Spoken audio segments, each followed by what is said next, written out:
Alors bonjour et bienvenue sur la chaîne YouTube Hypnotact. Je m'appelle Hugo Sugno et je suis ravi de vous accueillir pour la deuxième partie de cette conférence sur la douleur. Aujourd'hui, nous allons aborder les mécanismes de la douleur et tout d'abord, son rôle. Voilà. Alors, selon vous, quel est le rôle de la douleur? Vous avez peut-être une réponse à cette question, vous avez certainement une réponse à cette question et je vous invite, si vous le souhaitez, à laisser votre avis dans les commentaires. Je pourrais discuter là-dessus avec vous. Donc, d'abord, le premier rôle qu'on pourrait lui reconnaître, c'est le rôle de système d'alarme. Imaginons, vous avez la main dans le feu, votre corps va vous dire, attention, retirez donc votre main du feu afin d'éviter d'être brûlé. Vous cassez une jambe, votre corps vous dit, attention, évitez de vous prendre appui sur cette jambe afin d'éviter d'aggraver la blessure. Vous cassez une jambe, si la blessure est simple et que vous marchez dessus, vous pourriez aggraver la blessure et faire de cette fracture simple une fracture déplacée ou une fracture ouverte. Voilà. D'accord? Donc votre corps pourrait vous envoyer par la douleur un message d'alarme. Ce serait signe qu'il y a un problème. C'est la raison d'ailleurs pour laquelle, quand on a une douleur, surtout si c'est une douleur nouvelle, une douleur qu'on ne connaît pas, il est quand même fortement conseillé d'aller voir un médecin pour avoir un diagnostic. D'accord? Donc, comment fonctionne un système d'alarme? Vous avez certainement tous chez vous un détecteur incendie. Donc un détecteur incendie, lui, il est là pour détecter la fumée. Et donc, il va se déclencher si la maison est en feu, mais aussi parfois seulement s'il y a un peu quelque chose qui attache dans la casserole ou si quelqu'un fume une cigarette en dessous. D'accord? Donc, pour le même stimulus qui est la fumée, à des intensités différentes, on va avoir la même réaction du système d'alarme, c'est-à-dire qu'il sonne. Bah, la douleur, ça fonctionne un petit peu pareil, sauf qu'on peut avoir une intensité effectivement de la douleur, une douleur qui va être plus ou moins forte en fonction des stimuli qu'on va recevoir. Mais aussi, bah, quand le système dysfonctionne, c'est-à-dire quand il n'y a plus de piles, vous avez pu remarquer certainement que votre système d'alarme, il se déclenche alors qu'il n'y a pas de feu, alors que personne n'est dans la cuisine, etc. Bah, souvent, c'est parce qu'il n'y a plus de piles et votre système d'alarme vous demande de remettre en route de remettre des piles neuves pour fonctionner à nouveau. D'accord? Donc effectivement, bah, notre système d'alarme, il pourrait fonctionner un petit peu de la même façon, c'est-à-dire bah, la douleur, elle va se déclencher, à des, stimuli, différents. La la seule chose, c'est qu'effectivement, là, votre système d'alarme, il ne fonctionne que pour la fumée. On va voir tout à l'heure qu'effectivement, pour la douleur, il peut y avoir plusieurs stimuli différents qui peuvent déclencher. Mais aussi parfois, ben, le système d'alarme, ben, il ne fonctionne pas tout à fait correctement. Alors par exemple, c'est le cas, il y a des pathologies, par exemple, où les gens ne sentent pas la douleur. Ils ne ressentent pas la douleur, c'est une pathologie, alors c'est assez embêtant parce que ce sont des gens qui vont se blesser, qui vont faire des blessures régulièrement et cetera. Sans même se rendre compte, ils vont se blesser, très souvent. Dans le cas inverse, on a aussi par exemple, des pathologies où on a des douleurs sans vraiment comprendre pourquoi, parce qu'on ne trouve pas de raison. Par exemple, c'est le cas de la fibromyalgie. Alors dans la fibromyalgie, il y a des gens qui ont fait des recherches un petit peu autour de ça, avec la cohérence cardiaque. La cohérence cardiaque, elle étudie un petit peu ce qu'on appelle le système nerveux autonome. Alors je vais d'abord vous expliquer ce qu'est le système nerveux autonome.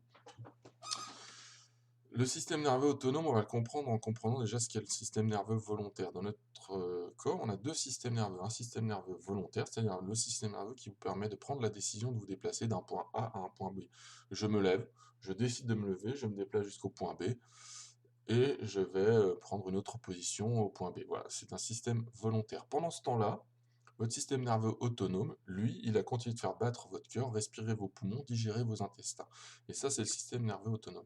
Le système nerveux autonome, il a deux fonctions, une fonction qu'on appelle sympathique ou orthosympathique, qui est l'accélérateur, et une fonction parasympathique, qui est le frein. Ça, vous pourrez découvrir un peu plus si vous participez à un de mes ateliers, par exemple. Toujours est-il que, effectivement, c'est un système qui fonctionne sans que vous ayez besoin d'avoir, la volonté. Donc effectivement, il y a des gens qui étudient, la cohérence cardiaque, ils ont regardé ce qui se passe avec la fibromyalgie, on se rend compte que les 2 systèmes, le frein et l'accélérateur, fonctionnent en même temps. Imaginez que vous soyez dans une voiture, où vous avez à la fois à fond le frein et à fond l'accélérateur, appuyez à fond sur le frein et à fond sur l'accélérateur, vous êtes à une vitesse rapide et que vous appuyez très fort sur le frein et très fort sur l'accélérateur en même temps, ça va faire beaucoup de fumée, certainement ça va dysfonctionner pas mal. On s'est rendu compte qu'effectivement avec la cohérence cardiaque, en régulant un petit peu le système sympathique, le système nerveux autonome, on arrivait à avoir des résultats sur les douleurs de la fibromyalgie. Ce sont des études préliminaires, qui sont à prendre quand même avec des pincettes et sur lesquelles on ne peut pas non plus, affirmer complètement, tout ça, mais ça pourrait être des pistes de recherche dans le domaine de cette pathologie-là. Et en tout cas, nous permettre de savoir un petit peu comment elle fonctionne. Donc, voilà, grosso modo, la douleur pourrait être un système d'alarme, qui va vous permettre de vous avertir d'un danger et de modifier votre comportement afin de mieux faire face à ce danger. D'accord? Alors, comment est-ce que ça fonctionne? Donc je vous ai parlé du système nerveux autonome. Le système nerveux autonome, il est régulé par, le cerveau, archaïque, par le cerveau reptilien et donc il est là pour la survie. D'accord? Donc c'est automatique. Qu'est-ce qui se passe? Donc nous avons en périphérie, dans les doigts, dans les mains, dans tout le corps, des récepteurs. Alors des récepteurs à différents stimuli, par exemple au chaud et au froid. Des récepteurs qui vont qui vont envoyer une information vers votre cerveau pour dire, voilà, la main est dans de l'eau chaude, dans de l'eau tiède, dans de l'eau froide, dans de l'eau, voilà. Et donc va envoyer une fréquence, enfin une intensité. Le récepteur à la chaleur ou au froid va dans le nerf envoyer une information d'abord jusqu'à la moelle épinière et puis de la moelle épinière, il y aura un relais vers éventuellement le cerveau. Alors les récepteurs, ça peut être aussi des récepteurs à la pression, par exemple, quelqu'un vous serre la main, s'il la serre très fort, ça peut peut-être commencer éventuellement à faire mal. Donc en fonction de l'intensité à laquelle les récepteurs sont stimulés, vous allez plus ou moins ressentir une sensation de chaleur douce, une sensation de chaleur un peu plus forte, une sensation éventuellement de brûlure, une sensation d'une main, qui se serre, chaleureuse, agréable, ou alors d'une main qui serre un peu trop fort et qui est un petit peu désagréable, d'accord? De la même façon, vous pouvez avoir ce qu'on appelle les chémorécepteurs. Les chémorécepteurs en périphérie, ils sont là, par exemple, quand vous cassez une jambe, bah, il y a dans la région, où la fracture a eu lieu, une libération de substances qu'on appelle algogènes et c'est des substances chimiques qui vont stimuler des chémorécepteurs. Les chémorécepteurs qui vont donc envoyer un message nerveux le long d'un nerf qui va arriver jusqu'à la moelle épinière. Alors quand il s'agit du feu ici, on va avoir un réflexe qui est un réflexe médulaire, donc c'est un des réflexes les plus rapides, comme le réflexe rotulien. Vous savez, quand vous allez chez le médecin qui vous tape sur le genou, bah, c'est un réflexe aussi qui est un réflexe médulaire, c'est un réflexe qu'on appelle myotatique. Là, ce ne sera pas un réflexe myotatique, mais en tout cas, les réflexes médulaires sont les réflexes qui sont les plus rapides, puisque évidemment, le relais se fait dans la moelle épinière et pouf, l'action réagit tout de suite. La réaction, elle est très très rapide. Donc en fait, ce qui se passe, c'est que là, l'information arrive à la moelle épinière et vous avez un ensemble de nerfs musculaires qui vont entraîner le retrait de votre main du feu. Pour l'instant, vous n'avez pas encore mal. D'accord? Donc finalement, ce n'est pas la douleur qui va déclencher le retrait de la main du feu.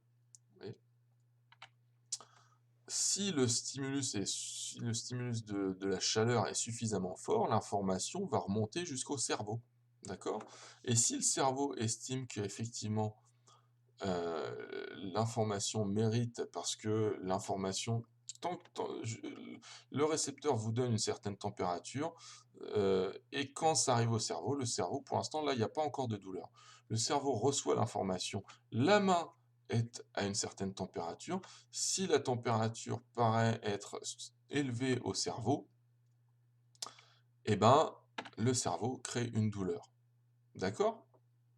Et cette douleur, bah, finalement, qu'est-ce que c'est? C'est une prise de conscience. C'est donc un phénomène d'apprentissage. C'est une prise de conscience du danger. Donc, c'est-à-dire qu'une fois que ceci est arrivé, la prochaine fois, votre cerveau réagira peut-être encore plus vite. S'il s'est rendu compte que, ben voilà, telle chaleur, l'information de chaleur qui a déclenché le retrait, mais qui a peut-être déclenché ben, une lésion du tissu, une légère brûlure à la peau, ben voilà, votre cerveau, il va créer une douleur qui va faire que la prochaine fois, quand une telle chaleur arrivera, ben, la douleur sera créée automatiquement et plus facilement. D'accord?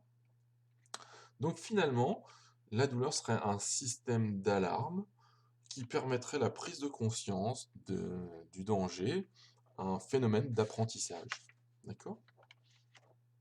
Alors, ce système d'alarme, on peut le régler plus ou moins fort. Alors pourquoi un ours ici?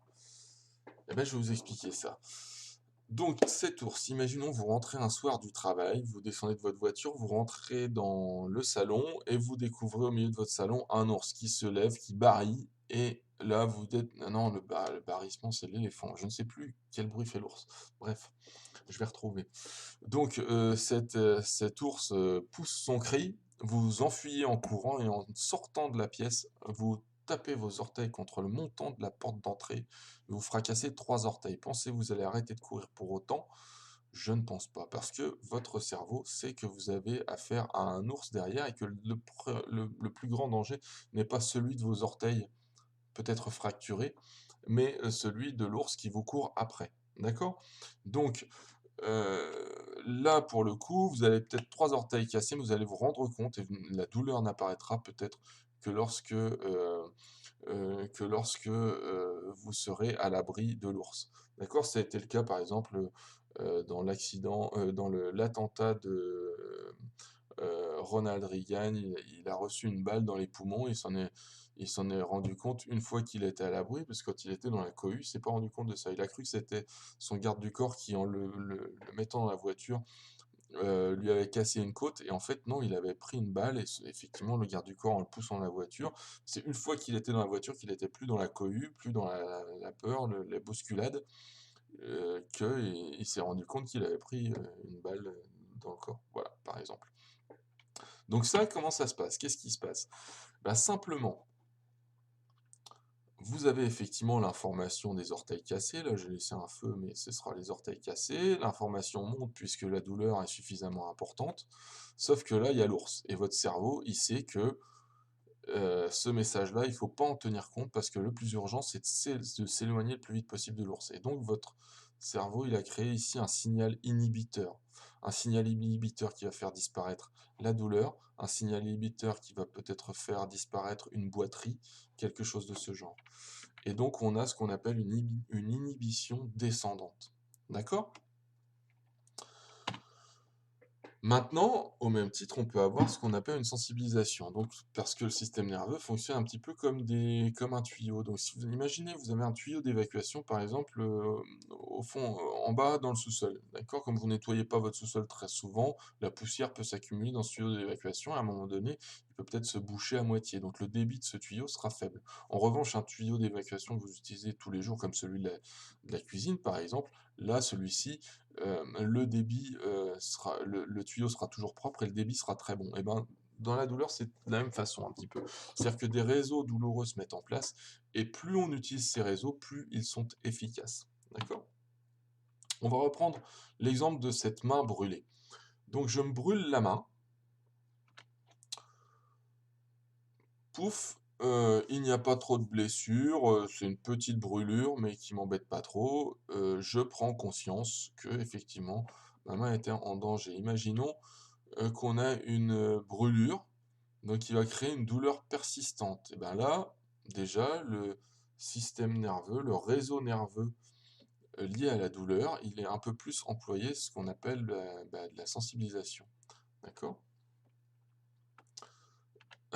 Et puis des fois, par exemple, là, par exemple, on va reprendre cette brûlure a eu lieu dans un accident de voiture, imaginons.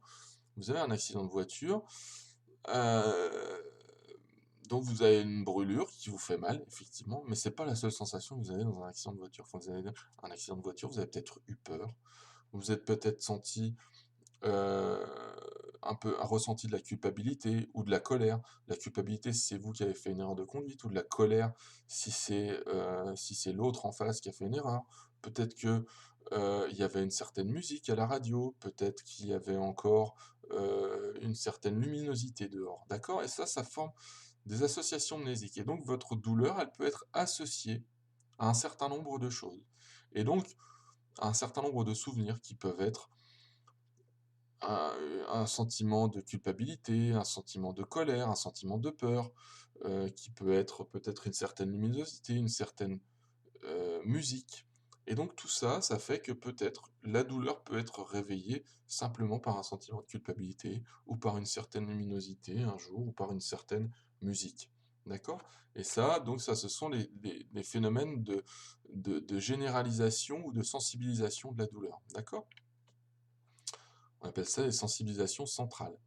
Donc là, ici, pour le coup, le récepteur perçoit la chaleur, paf, paf, paf, l'information monte au cerveau, et effectivement, ça nous rappelle, ici, il y a une mémorisation dans le cerveau d'un événement qui a créé une douleur importante. Et donc du coup, ça va augmenter la sensibilisation. Votre cerveau va être plus attentif à ce message nerveux-là, et donc le retrait va être plus fort, ou la boiterie, ou etc. La réaction motrice va être plus forte, et puis la douleur va être aussi plus forte. C'est ce qu'on appelle la sensibilisation centrale. Voilà. Alors, donc, tout ça pour conclure, effectivement, il y a notre cerveau archaïque qui nous avertit de façon mécanique et automatique que notre corps est en danger. Mais pas seulement. C'est-à-dire que notre douleur, elle peut être influencée par notre vécu, par notre mémoire, etc., etc., etc. Parce qu'on est en train de vivre là, ou parce qu'on a vécu dans le passé, etc., etc. Très bien, on en reste là pour aujourd'hui. J'espère que cette vidéo vous a plu, et si c'est le cas, vous pouvez la liker en appuyant sur le pouce bleu en dessous. Vous pouvez la partager en cliquant sur partager. Vous pouvez vous abonner à ma chaîne en cliquant sur s'abonner. Vous pouvez également appuyer sur la cloche pour obtenir les notifications. Voilà, ça m'a fait plaisir de partager ça avec vous, et à très bientôt pour la troisième partie de cette conférence. Merci, au revoir.